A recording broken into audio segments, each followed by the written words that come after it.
What role do coalition forces play in the functioning and performance of Iraqi police units and national police units? Well, we have a lot of roles. First of all, the organization that I led is responsible for supporting in a variety of ways. Although it's less today than it has been in the past, material support of trying to get them the right equipment and ammunition, the kinds of things that they need to be able to operate.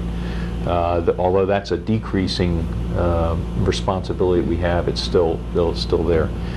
We also help in institutional training in terms of police advisors who are out in their institutions, their training academies and so forth, where we provide advice for the faculty, everything from curriculum development to training Iraqi trainers to be able to give good instruction.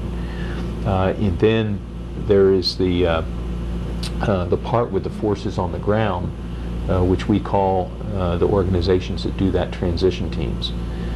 These are in a variety of kinds. You have police transition teams that go out that work with provincial directors of police and their headquarters, the district commanders and their headquarters and police stations and their leadership in order to help develop that normal policing capacity. You have national police transition teams that are embedded in the national police units. So they're with them for training, and when they go out on operations, they're also with them in order to provide connectivity into what we call the combat enablers, the things like fire support and aviation support and that kind of thing. You have border transition teams that are out with border forces, and then you have port of entry transition teams that are assisting at the ports of entry in order to provide training and assistance. So we do a variety of things, and then the biggest transition team that we have is with the actual ministry itself. And that's designed to provide all kinds of assistance in developing ministerial capacity, everything from how do you properly account for and distribute equipment, how do you do finances to maintain accountability of the money, to budget properly, strategic planning, to develop their annual plans and relate the budget to that, to internal affairs, the inspector general, and the whole gamut of types of functions that the ministry does as an institution. One of the changes in 2007 that was most noticeable on the ground was the partnering of U.S. units, combat units, with the Iraqi army. Yet the police have not had the opportunity to partner with, say, U.S. police units because there aren't any in country for that kind of partnership. How effective are the transition teams as a method of professionalizing the national police and the Iraqi police? Yeah, I think the idea of partnering, because you don't have exactly the same kind of capabilities, is a little bit more challenging. But some units have done it actually quite well.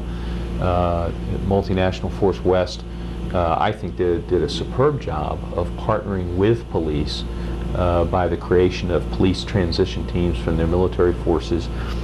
We helped by providing international police advisors, which are civilian police professionals that we embed with those teams that go out, that work with Iraqi police stations and leaders and so forth. And so in those kinds of cases, I think that we've seen good progress. You've seen the same thing in Baghdad and up north and in Multinational Division North and so forth. So I think we have seen a lot of success.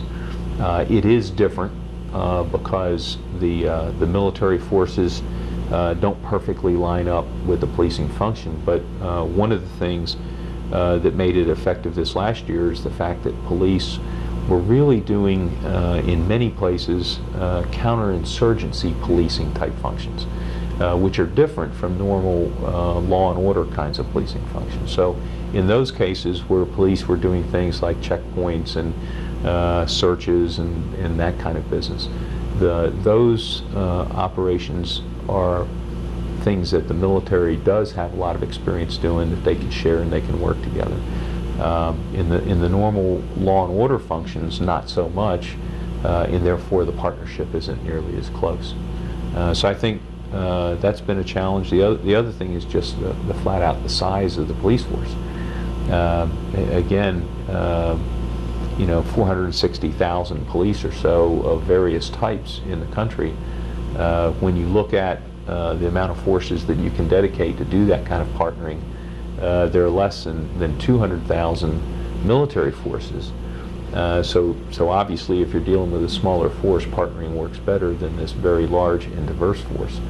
But I think that the coalition forces overall have done a pretty good job of adapting to try to establish those relationships and to be able to operate together. The other interesting dynamic that's happened is not just the coalition partnering with Iraqi police, it's the Iraqi police partnering with Iraqi Army, which has been a very interesting development, to say the least. When I was on my first tour in 2004, it was not normal to have Iraqi police and Iraqi Army do anything together. In fact, there was tremendous animosity between those forces. Now, all those frictions aren't gone today, but what we have seen is because of joint security stations where you have Iraqi police, Iraqi Army, coalition forces all operating together out of a single place, doing joint operations and that kind of business. The level of cooperation has increased markedly. I went down to Basra, and part of the business of the Basra operations is that they replaced the director of police with a new officer. And so I was talking to him, and he was on his second day on the job, and we were having this discussion, and I thought that I was going to propose something to him that would be a little unusual, but maybe I could edge him in that direction. I said, in Baghdad we had this very successful joint effort where we had these joint security stations that had both Baghdad police, Iraqi Army, coalition forces together, and that it's really seemed to work out well, and that's something you might want to consider. And he said, well, yeah, that's a really good idea. I talked to the Army commander about that yesterday, which was his first day on the job. And we've agreed we're going to establish joint security station. The other thing we're going to do is we're going to eliminate all checkpoints that are individual checkpoints. That every checkpoint in the city is going to be a joint checkpoint with both Army and police there, because we're going to end this animosity back and forth, saying, hey, my checkpoint was doing his job, but that other guy's checkpoint wasn't doing his job, and that's the result. That was what the problem was. So I mean, he was already far ahead of me in terms of deciding to cooperate with the Army, and I said, I think all of that has combined together to really change the dynamic of how the police forces are functioning.